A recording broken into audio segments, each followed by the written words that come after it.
sido el tema en el que he decidido dirigir la sesión del día de hoy.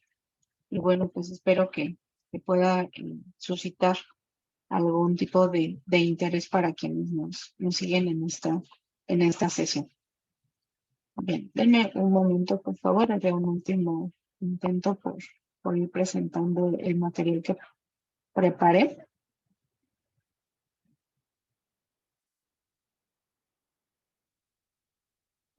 Mm,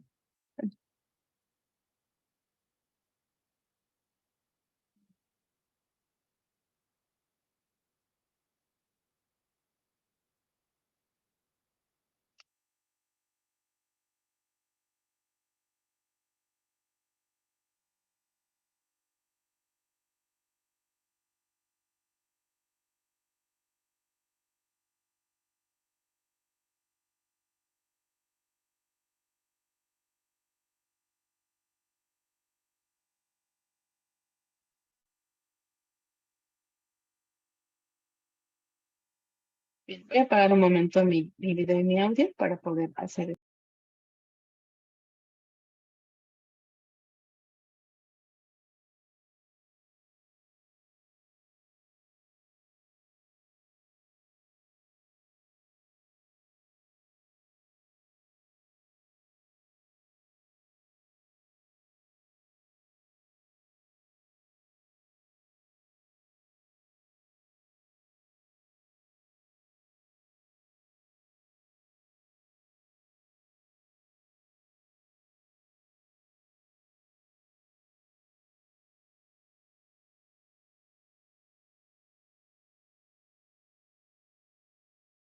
Bien, voy a ir retomando. Gracias. Entonces, bueno, como comentaba, el tema elegido es conductas alimentarias de riesgo y estereotipos en profesionales de la salud.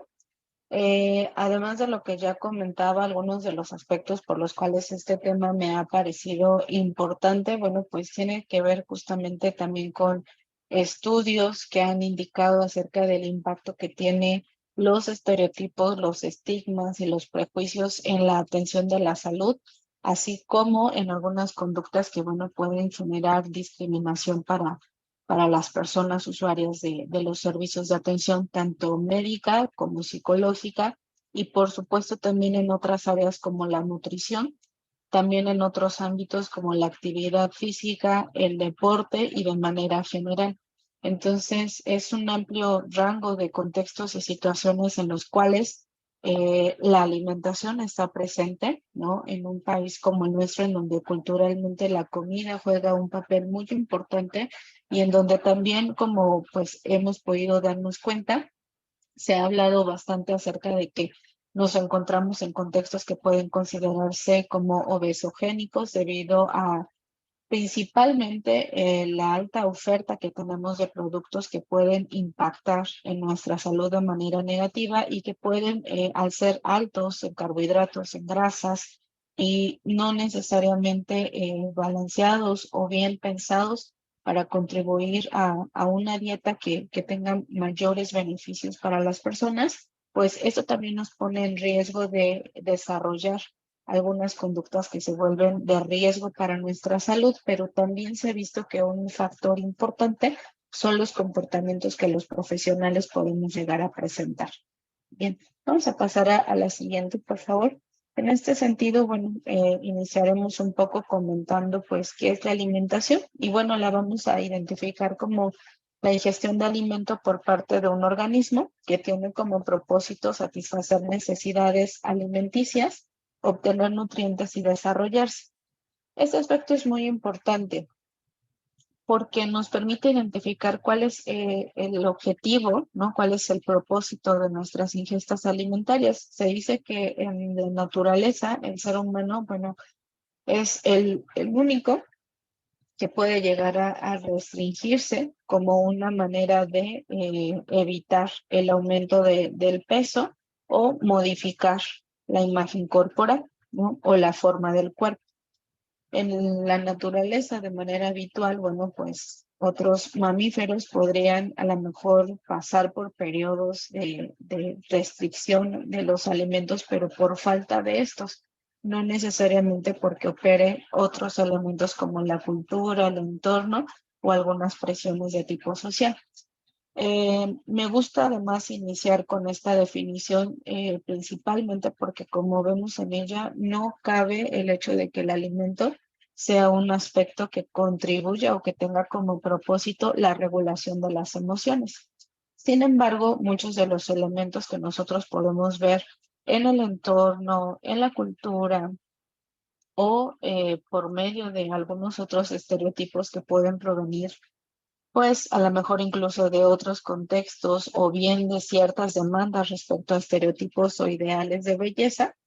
eh, y además, ¿no? Por estas, es tan amplia la oferta de algunos alimentos ultraprocesados y estos promocionales o estos comerciales, ¿no? En donde se les relaciona con ciertos estados emocionales en los cuales, pues podemos identificar por qué es que la alimentación como un comportamiento empieza a desvirtuarse.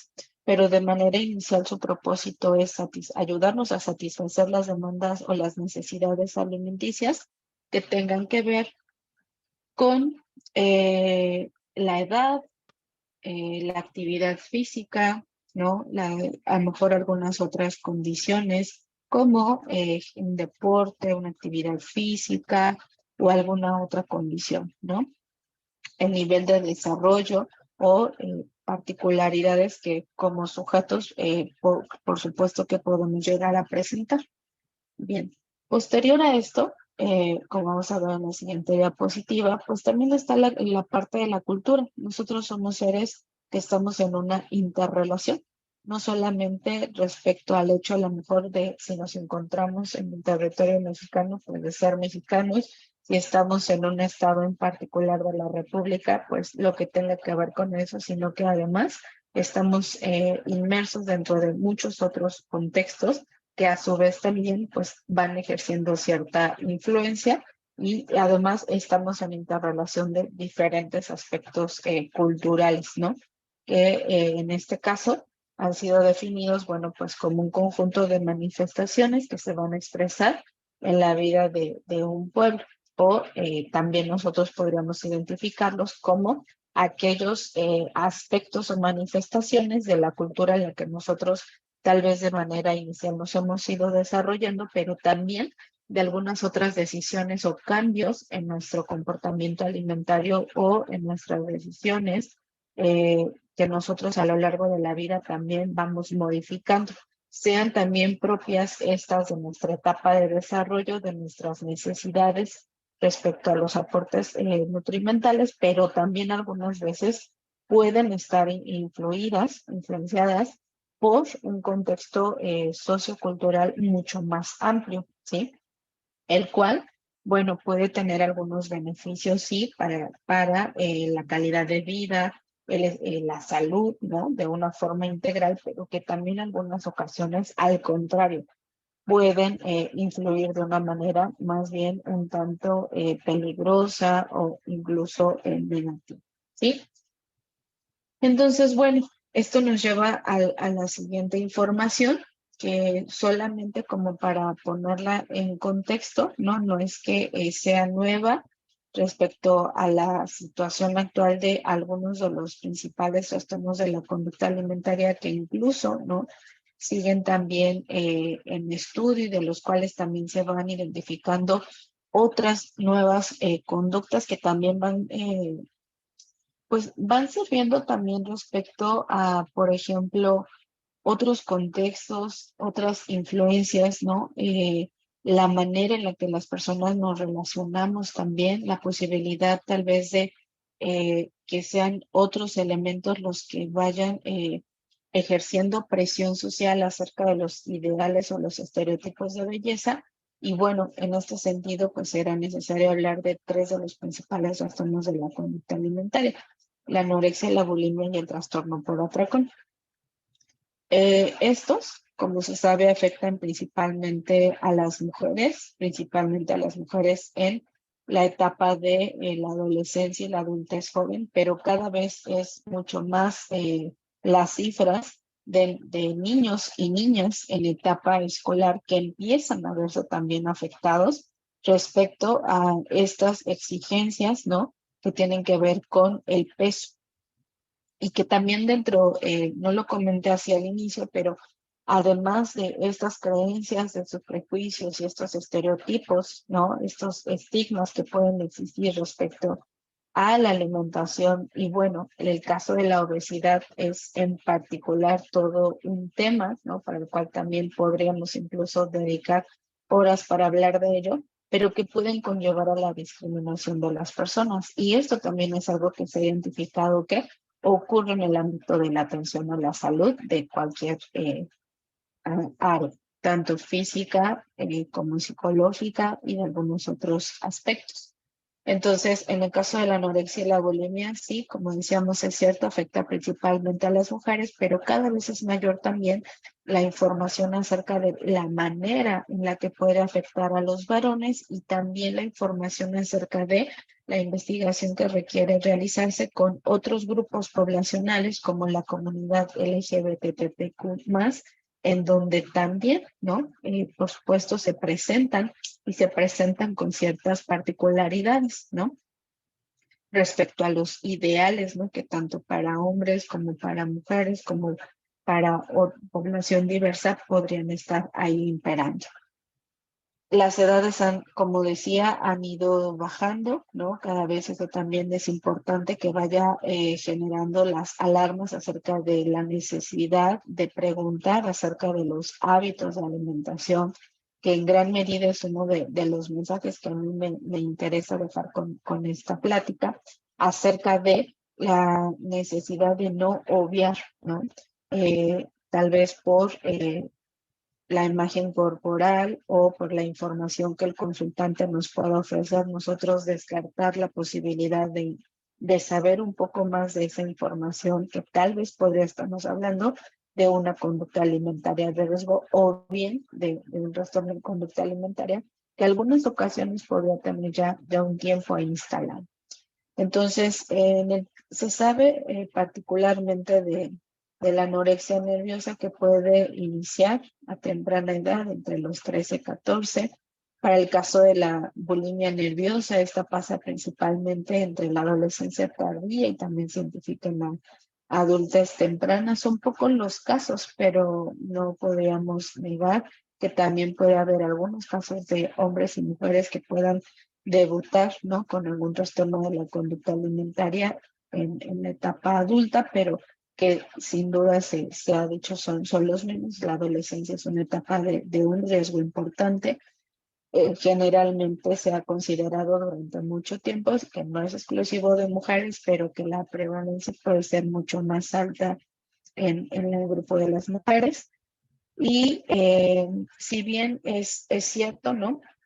Que posiblemente los porcentajes de consultantes que puedan cursar con un trastorno de la conducta alimentaria tal vez no necesariamente rebasa un 10%, pero también es necesario decir que dentro de los trastornos que se estudian tienen una alta comorbilidad y también un alto riesgo de mortalidad debido a esta comorbilidad que puede también poner en riesgo el estado de salud y comprometerlo de una manera bastante significativa. En este sentido, veamos entonces cuáles son estos factores de riesgo que podrían estarse presentando. Número 1, algunas creencias. Por ejemplo, creencias propias que pueden ocurrir con la edad, por ejemplo, particulares de la etapa de desarrollo y del grupo en el que la persona se desarrolla. Si algo es bien sabido es que la adolescencia es una etapa en la que nosotros como seres humanos, bueno, pues estamos en una etapa de riesgos importantes, también dados por el contexto, dados también por esta pues necesidad, este sentido de pertenencia que obedece también a la etapa de desarrollo humano y que incluso también desde la parte de la neurobiología, pues podríamos decir, también es una etapa en la que nuestro cerebro todavía esta condición de mediar acerca de los impulsos y regular el comportamiento, poder considerar acerca de las consecuencias de largo plazo, ¿no? Esta parte de detenerse, pues no necesariamente es aquella que en ese momento se encuentra esa parte frontal pues totalmente desarrollada, sino que requiere de un gran apoyo del ambiente, del contexto que nos pueda señalar y ayudar a detenernos, ¿no? Pero es una edad también en la que nos encontramos bastante ávidos de querer tener otras experiencias, ¿no? De ser aceptados, incluidos dentro de un grupo social con el que nosotros nos encontremos identificados, lo cual algunas veces puede también ser o fungir como un factor de riesgo.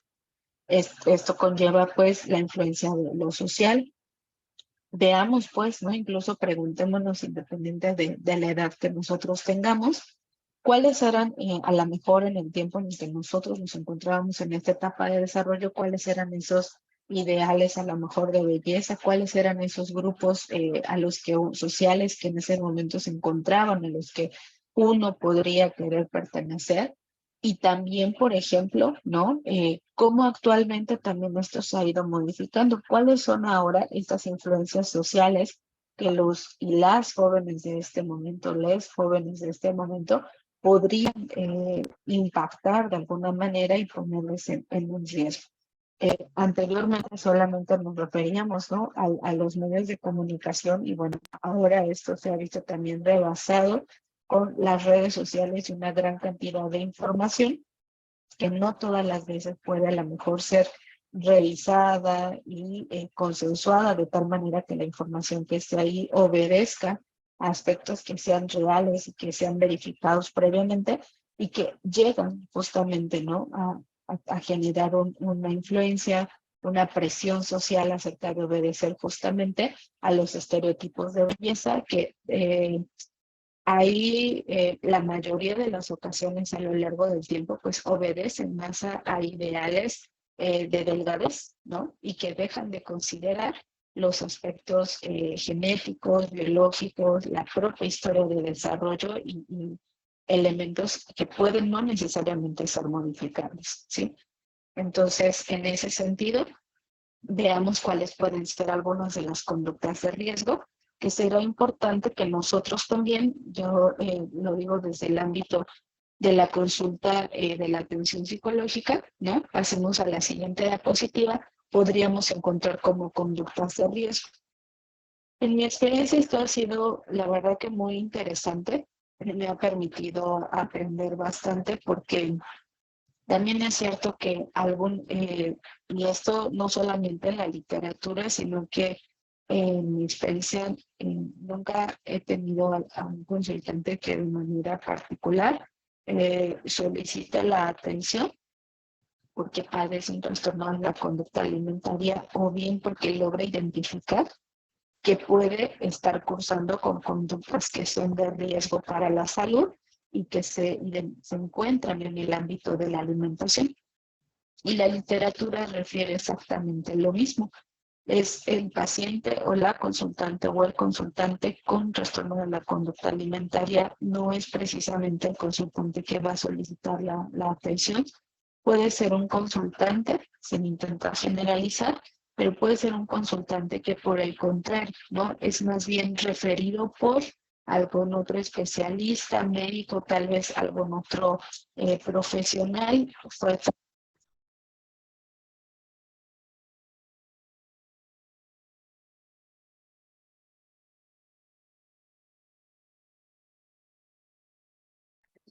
perdón, se cortó la señal, pero bueno, como se mencionaba, puede no ser necesariamente un consultante que llegue por su propia cuenta, porque particularmente estos comportamientos podrían sí estar funcionando respecto a el hecho de querer ejercer algún tipo de influencia, modificación sobre el cuerpo, el peso, ¿no?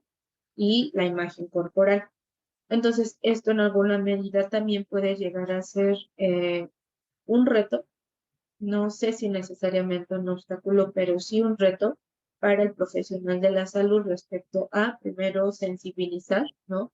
Estar atento, ser sensible, tener disposición a querer indagar acerca de lo que vemos en la diapositiva, también de una manera, pues, amable, ¿no?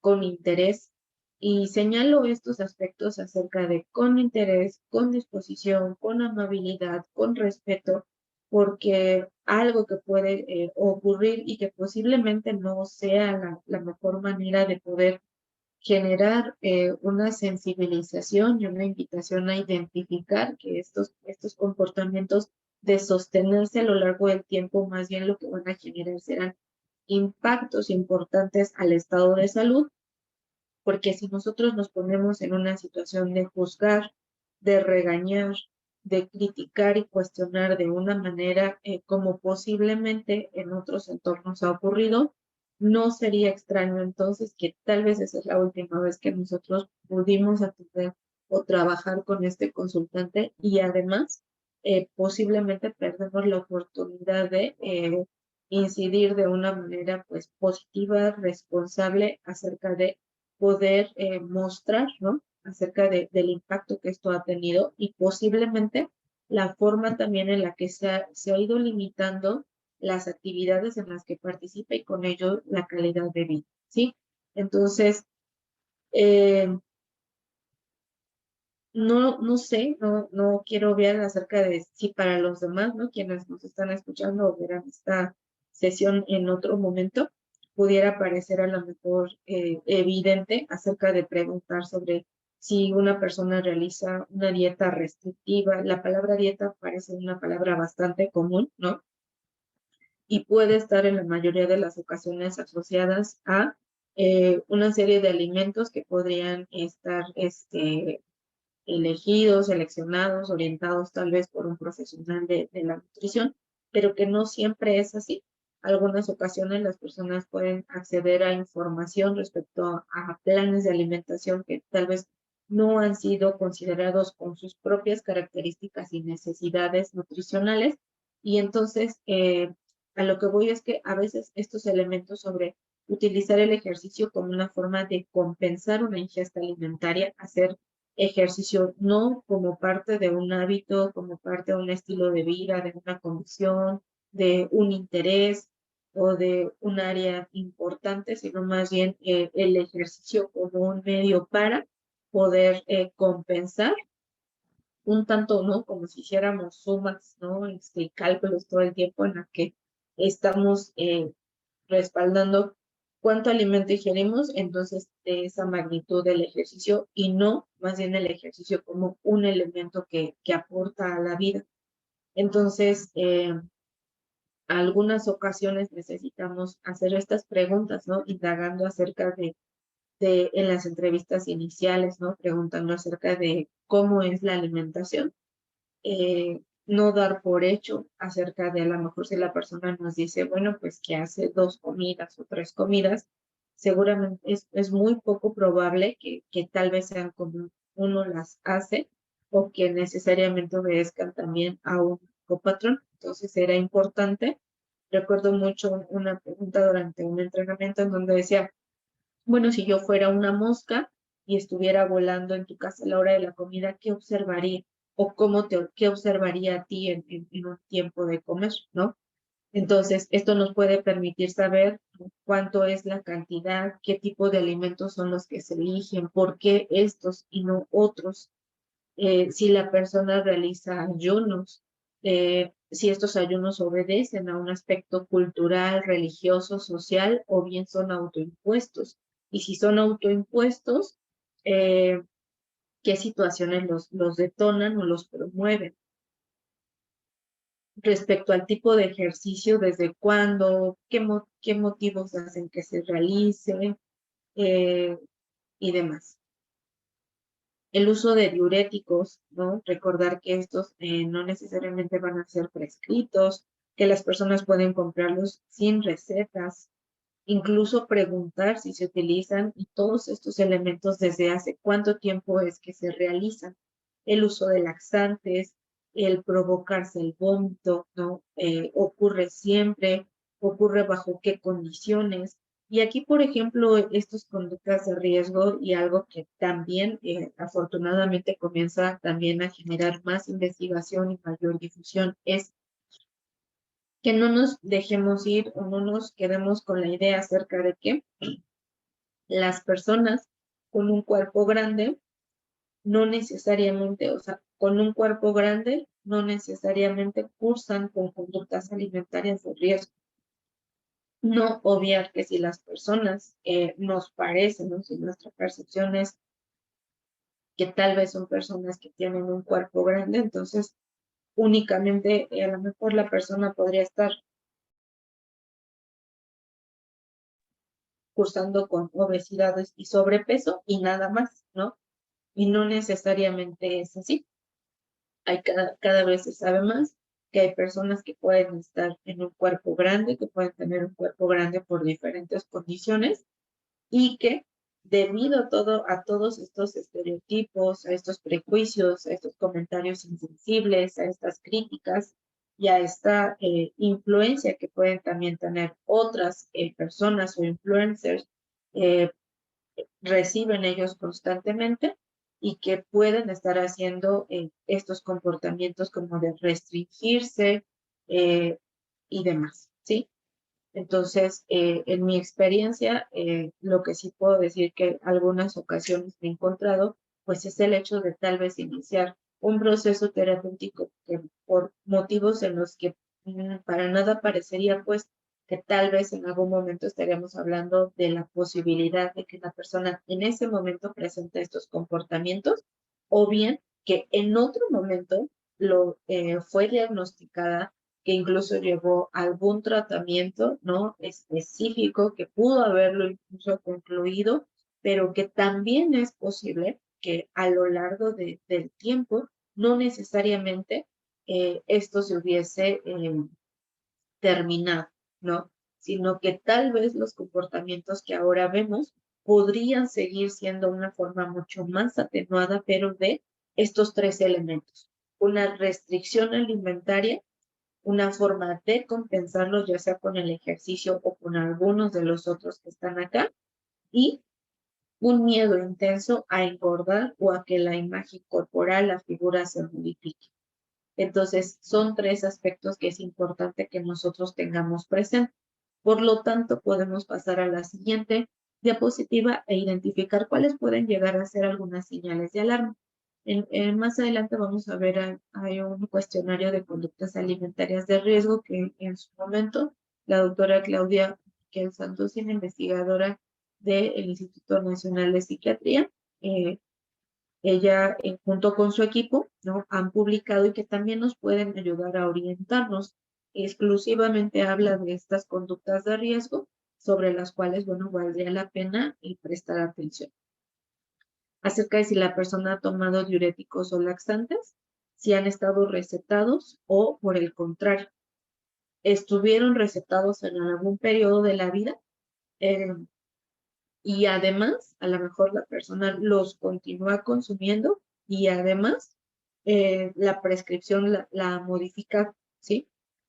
Entonces, o a lo mejor no, ni los toma, entonces, bueno, ir descartando estas señales.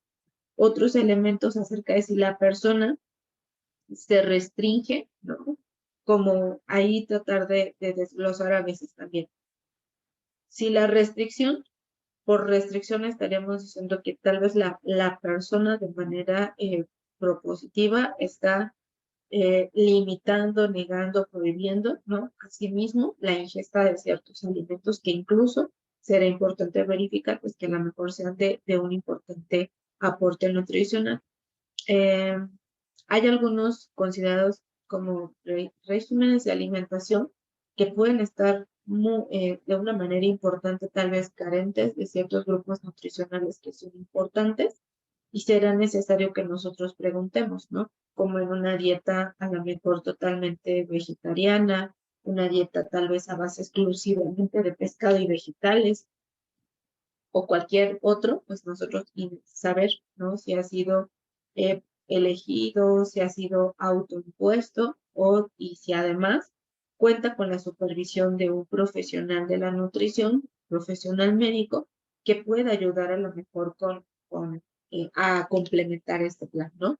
Y si no es así, bueno, ¿qué ha motivado que esto ocurre? ¿Desde hace cuánto tiempo? Como una manera, bueno, de interesarnos también de manera integral, ya que recordemos que incluso si nosotros no estuviéramos en este momento, tal vez sí, ¿no? Con una mayor tendencia a identificar si existen conductas alimentarias que nos hicieran sospechar de un trastorno de conducta alimentaria, pero que también nos pueden hablar acerca del estado de salud, ¿no? ¿Qué tanto está la parte biológica siendo atendida? Porque también es cierto que si nosotros no atendemos o no identificamos la importancia de la alimentación, la nutrición, la hidratación, el descanso y la actividad física en nuestros consultantes, estos pueden ser también algunos factores detonantes de algunos momentos a lo mejor de una mayor intensidad emocional o respuestas un poco más impulsivas, o por el contrario, si yo no estoy bien nutricionalmente hidratada, si mi alimentación no corresponde a mis demandas del día a día, pues también es cierto que mi capacidad para prestar atención y aprender, lo cual también es parte de un proceso terapéutico, pues posiblemente se va a ver limitado. Entonces, es también en ese sentido necesario conocer acerca de estos hábitos en nuestros consultantes. Acerca de si la persona tiene preocupación por engordar. Aquí, y lo que tiene que ver con la imagen corporal, en alguna medida se ha también generalizado, lo cual también puede ser un tanto peligroso, que todas las personas tendríamos algún grado de insatisfacción corporal, lo cual es posible que, lo que sí se ha identificado es que es posible que exista alguna parte de nuestro cuerpo o algún periodo, ¿no? En nuestro ciclo vital en el que tal vez nos sintamos un poco más incómodos o insatisfechos respecto a la forma de nuestro cuerpo o nuestra apariencia, y eso podría ocurrir. La distinción está entre si nosotros invertimos esfuerzos y cuántos esfuerzos, ¿no? Que incluso pueden ponernos en riesgo para modificarlo o cambiarlo por completo. Entonces, sobre esto también se ha hecho bastante hincapié, no generalizar que todos nos encontramos satisfechos, porque podría no ser real, ¿sí? En algún momento puede ser posible, pero cuestionar acerca de esa preocupación, qué tantos recursos nos lleva a emprender. Si la persona ha realizado ayunos mayores a 12 horas con la intención de compensar una sobreingesta, ya sea previa a ese periodo de ayuno, o que la persona se está preparando para una sobreingesta y esto de manera habitual en su vida se observa, restringiéndose en un número importante de horas, ¿sí? Lo cual definitivamente pues eh, afectaría nuestra salud. Sobre si las personas han hecho dietas, ejercicio como una forma de compensar, si han tomado pastillas, si han comido demasiado, si consideran que pueden llegar a atascarse con comida. Acerca de las conductas de atracón, principalmente consideraríamos tres aspectos.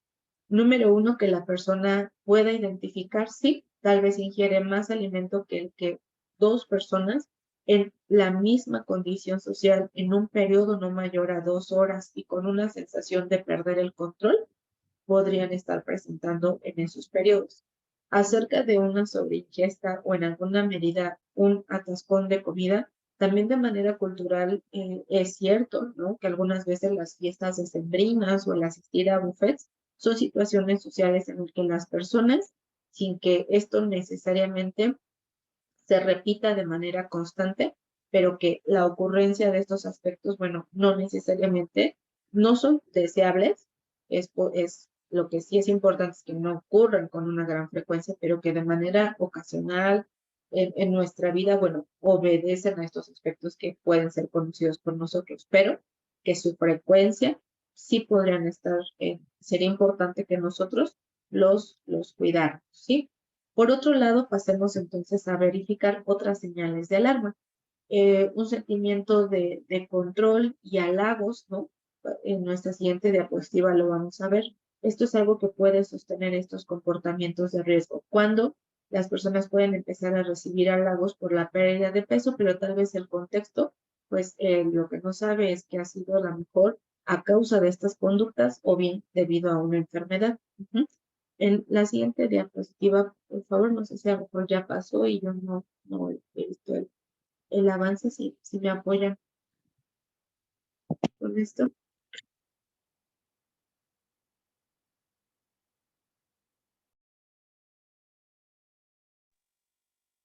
Bien, ahí el equipo, si me siguen escuchando.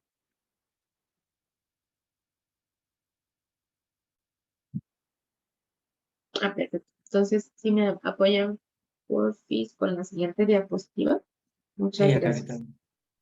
Gracias, perfecto. Bien. Entonces, bueno, número uno, esta parte de los halagos, lo cual puede llegar en gran, y esto es algo, bueno, puede llegar a sostener estos comportamientos de riesgo, los ideales de belleza, incluso en encuestas que se han hecho a empleadores, se ha identificado acerca de que refieren, por ejemplo, en una contratación o en un ascenso de puesto, elegir a personas que puedan parecer con un normopeso frente a personas que puedan tener obesidad o sobrepeso.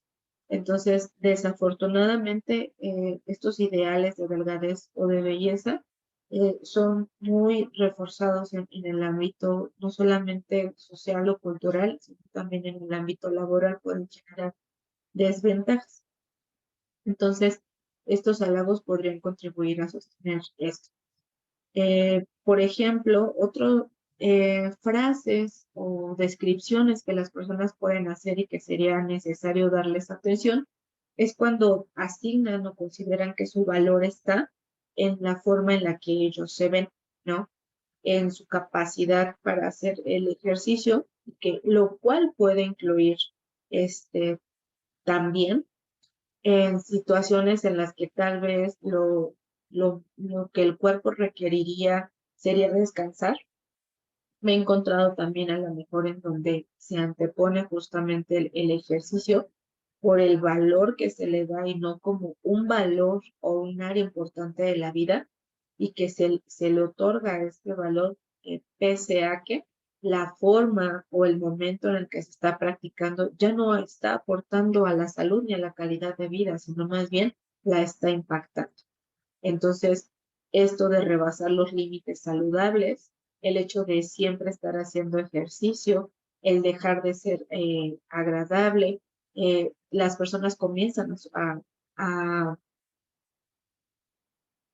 generar un malestar, porque si algo también es cierto,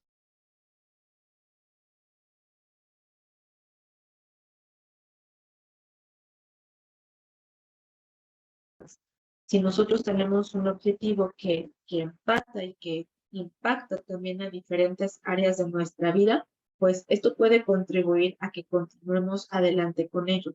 Sin embargo, cuando el ejercicio comienza a ser como una conducta que lo que hace es compensar una ingesta alimentaria, pues a veces esto ya raya, ¿no? En el hecho no de tener una rutina y un tiempo establecido, sino más bien de establecer un número de horas o de intensidad de ejercicios para justamente compensar esa ingesta, lo cual puede llegar a generar impactos en otras áreas como el sueño, el descanso y demás. Veamos también en la siguiente diapositiva, pues como también esta influencia de parte de las redes sociales durante la pandemia por COVID, particularmente en la etapa de mayor aislamiento que pudimos llegar a tener.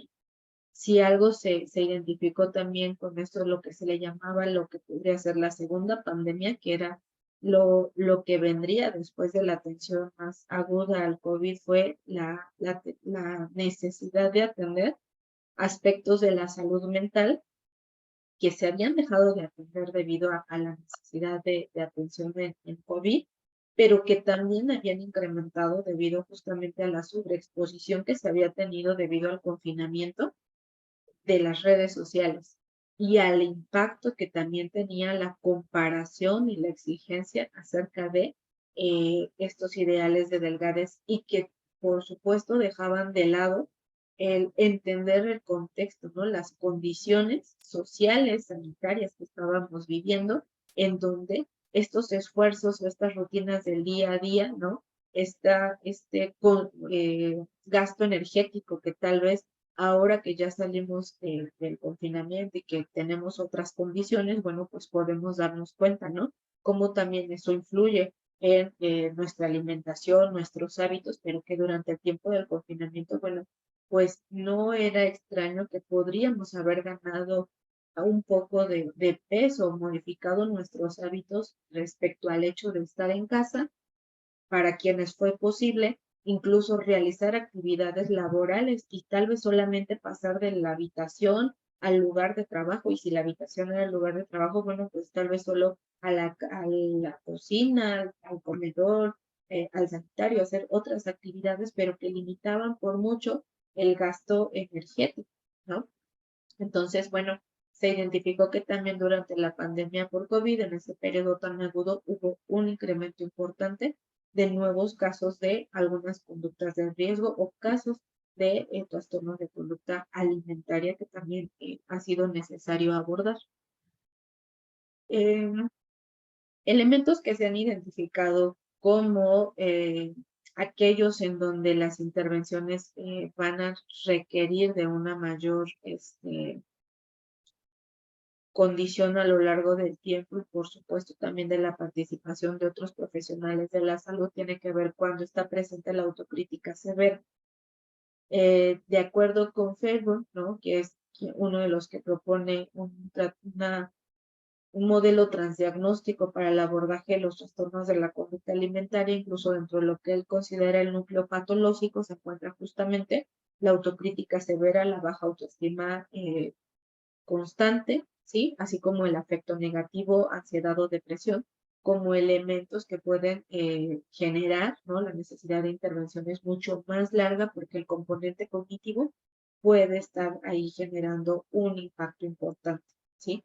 Y bueno, esto que no es, aquí es necesario algo que se ha hecho cada vez, la condición de darnos cuenta que los aspectos, ¿no?, que tienen que ver con el comportamiento, pues no nos salen a las personas ni en la cajita feliz, ni en el huevito Kinder, ni un día se nos ocurrieron. Obedecen en gran medida a la influencia de los aspectos culturales, sociales y los contextos en los que nosotros nos encontramos, en donde la delgadez y la juventud, ¿no? Porque también ahí existe esta condición en donde la delgadez es igual a éxito y felicidad.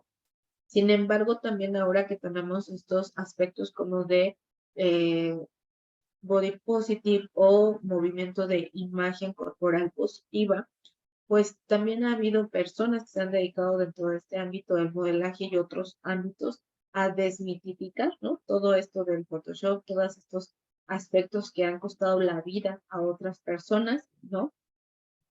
Y la necesidad de visibilizar acerca de que no siempre es, no es así, no tendría que ser así, que las personas no somos nuestro cuerpo, que nuestros cuerpos obedecen a muchas otras condiciones que escapan a nuestra posibilidad de modificarlo o controlar.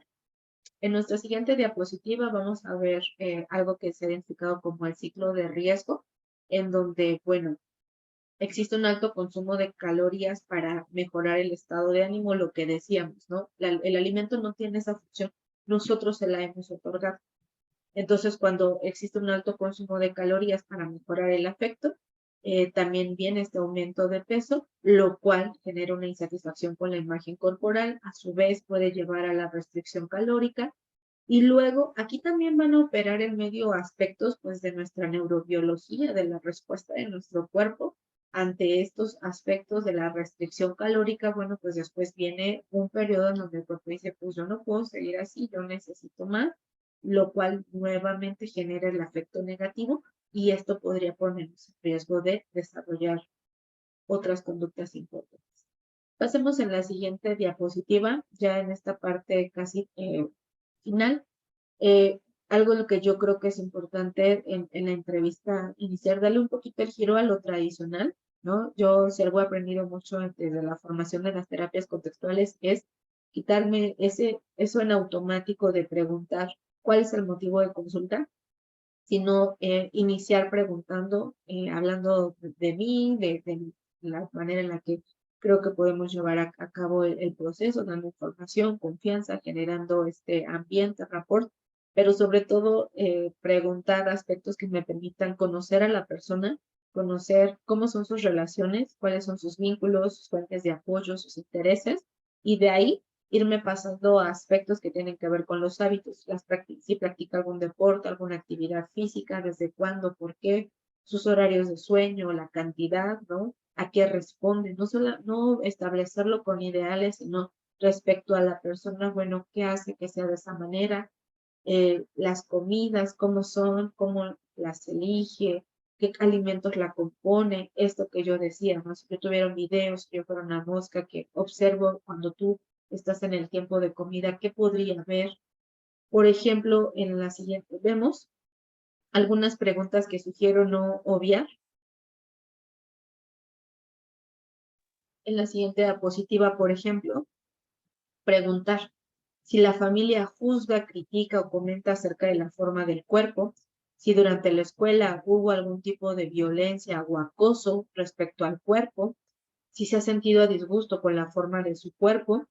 Incluso a veces nos vamos a encontrar esto, ¿no? En donde las personas tal vez tienen objetivos en los que implica el cambio o de la imagen o la figura corporal, y a veces pueden hablar acerca de su cuerpo como si su cuerpo fuera un enemigo en lugar de un aliado, un compañero, ¿no? Entonces, con un enemigo uno no construye, uno se ataca, uno no genera vínculos, no se apoya. Con un aliado sí, pero incluso a un aliado hay que conocerlo para saber entonces los alcances que podemos tener, y con un enemigo tal vez no queremos ni verlo. Y esos son el tipo de otros comportamientos que tal vez también vamos a poder conocer si nosotros preguntamos acerca de esto, ¿no? ¿Cómo te referirías a tu cuerpo? ¿Qué palabras utilizarías? Si ha hecho acciones para cambiarlo, si hay alimentos favoritos o prohibidos y por qué son prohibidos. Hay causas médicas que lo justifican, son creencias, ¿qué lo hace? Son mitos. ¿Hay algún alimento que evita el consumo? ¿Hay emociones, no? Algo que se ha identificado en el caso, por ejemplo, de consultantes que viven con anorexia, es que la respuesta de las consultantes al alimento es como en este caso la que yo podría tener si me subo a algo a gran velocidad o a una altura tan importante, me generaría miedo, pavor. Entonces, esa respuesta de miedo, terror, pavor y todas las sensaciones fisiológicas que acompañan a estas emociones son justamente las que consultantes que viven con anorexia experimentan con el alimento. Por eso es que no solo se trata de comer o no comer o saber qué comer. Los trastornos de la conducta alimentaria y la obesidad son enfermedades que se consideran de un carácter biopsicosocial. Entonces, así como no nos cuestionamos que la diabetes o el cáncer lo son, desafortunadamente con la obesidad y los trastornos de la conducta alimentaria, sí se hace mucho más juicio acerca de esto. Bien, en la siguiente diapositiva, bueno, recuerdo mucho un caso en el que lo digo, ¿no? El motivo de consulta durante el tiempo y los objetivos, definitivamente que no anunciaban para nada la posibilidad de que existieran conductas alimentarias de riesgo, ¿no? Es más bien la notificación de que íbamos a hacer una suspensión de las sesiones y del trabajo hasta ese momento, ya que la consultante, bueno, pues anunciaba se realizaría una cirugía para modificar la forma del cuerpo, ¿no? Y al hacer algunas preguntas, bueno, pues eh, resulta con ello un tiempo de 24 años en el que se habían consumido todas las pastillas para bajar de peso, así lo refería ya a vida y por haber, el consumo de tés y otras formas de laxantes, y cada cierto periodo consumir alimento en el tamaño, como medida el plato de un bebé, ¿no? Que no obedecía, por supuesto, a las necesidades o a los aportes calóricos propios de su edad, su actividad física y sus necesidades, ¿no? Y a la hora, como vemos en la siguiente diapositiva, ella lo decía, estas eran sus palabras, ¿no? Si existiera una fórmula para ser flaca y esa consistiera en restringirse, consumir medicamentos, iniciar un plan o hacer otras conductas, ella lo haría. E incluso, bueno, era un poco más gráfico esto, ¿no? Acerca de si lo haría y además Si eso tuviera que ver con comer algo bastante desagradable, ella no tendría reparo en hacerlo, lo cual nos puede ayudar también a identificar, ¿no? El alcance que esto podría tener con el objetivo de lograr modificar el cuerpo o que obedece al temor a engordar, ¿sí? Bien, en la siguiente diapositiva, a fin de ya no tomar, no sé cuánto tiempo me quede por ahí, eh, pues podemos ver un poco acerca de esto que también es parte del mensaje que me interesa desarrollar acerca de algunos prejuicios, ¿no? Algunas creencias que nosotros también como profesionales podemos tener acerca de que o algunas otras personas también pueden tenerlos respecto a que las enfermedades psicológicas, ¿no? La mayoría de las veces se culpa a las personas por padecerlas. Y en el caso de la obesidad, el sobrepeso, y en este caso, ¿no? Se considera más bien que las personas son flojas, faltas de disciplina y que están así porque quieren, ¿no? Porque la respuesta exclusivamente sería alimentación y ejercicio y esto no es así. En el caso de las enfermedades físicas, por ejemplo, esto ocurre hacia los padres de chicos o chicas que cursan con un TCA, suele haber mucho más acompañamiento, sensibilidad o empatía. En lugar en las enfermedades psicológicas suele culparse a la familia, ¿no? Entonces, existe también un estigma no solamente hacia los consultantes, sino también hacia las familias. En la siguiente diapositiva, ¿qué se sugiere? Bueno, pues ser sensibles a la ansiedad extrema que las personas que cursan con un trastorno de la conducta alimentaria pueden sentir. Eh, a veces también poder ser amables respecto tal vez esperar a otra sesión, a un momento en el que la persona pueda sentirse cómodo y cómoda hablando acerca de los esfuerzos que ha llevado a cabo.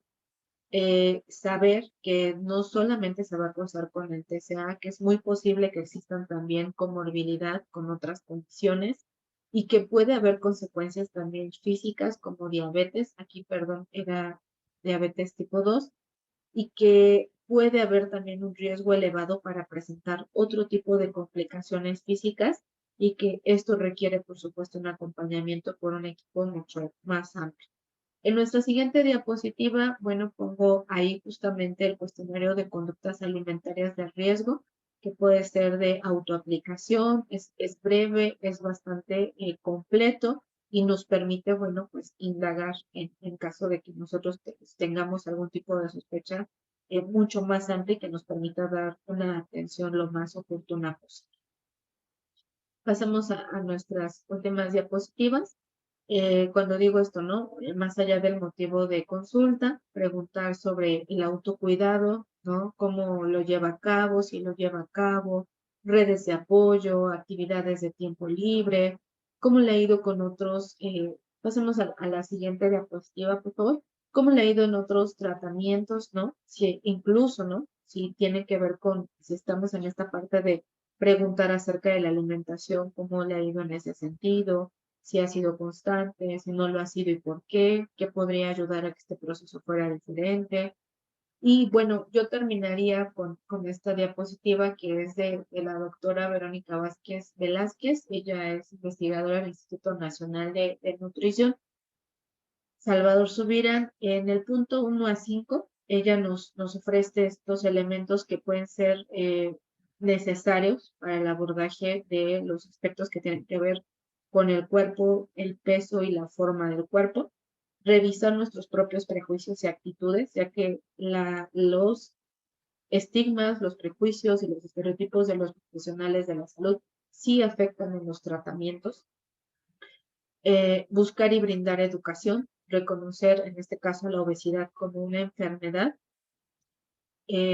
cuidar el lenguaje que nosotros tenemos, no simplificar a la persona, no etiquetarla, ayudarle también a comprender que las etiquetas o las clasificaciones diagnósticas las utilizamos los profesionales para comunicarnos en el mismo lenguaje, pero que no describen a las personas, ¿no? También identificar si la propia persona ha interiorizado estos estereotipos, ya que ese también es un factor de riesgo, que la persona crea que merece este trato discriminatorio, desigual, tus comentarios insensibles, ¿sí? Eso también es peligroso que las personas creamos que nos pasa lo que nos pasa porque solamente es nuestra culpa y no porque obedece a factores externos, sociales, culturales, políticos, de otro orden.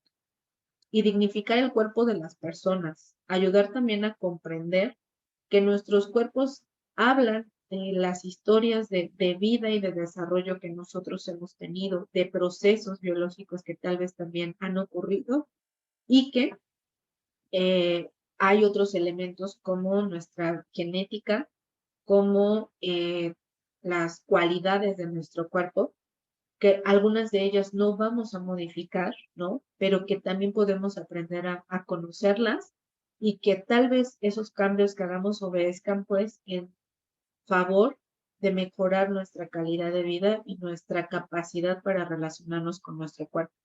Para los profesionales, yo agregué el punto 6 y 7, mostrar apertura, respeto y atención a los hábitos, el contexto, la cultura, que puede contribuir a la conducta, a la situación actual, expresar interés genuino por la persona y trabajar en colaborar con ella, no excesivamente hacia las conductas, sino poder hacerlo, o sea, no plantearnos solamente hacia las conductas, sino de manera integral hacia la persona.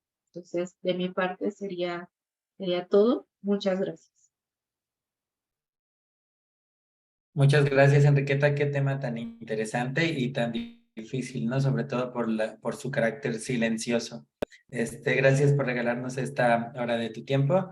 Nos vamos muy satisfechos con la ponencia que cerró esta primera tanda de conferencias matutinas. Entonces, muchas gracias a todos, muchas gracias a los participantes que estuvieron aquí. Vamos a regresar con el círculo de conferencias a minutitos antes de las 4. Muchas gracias nuevamente, bienvenida. Muchas gracias.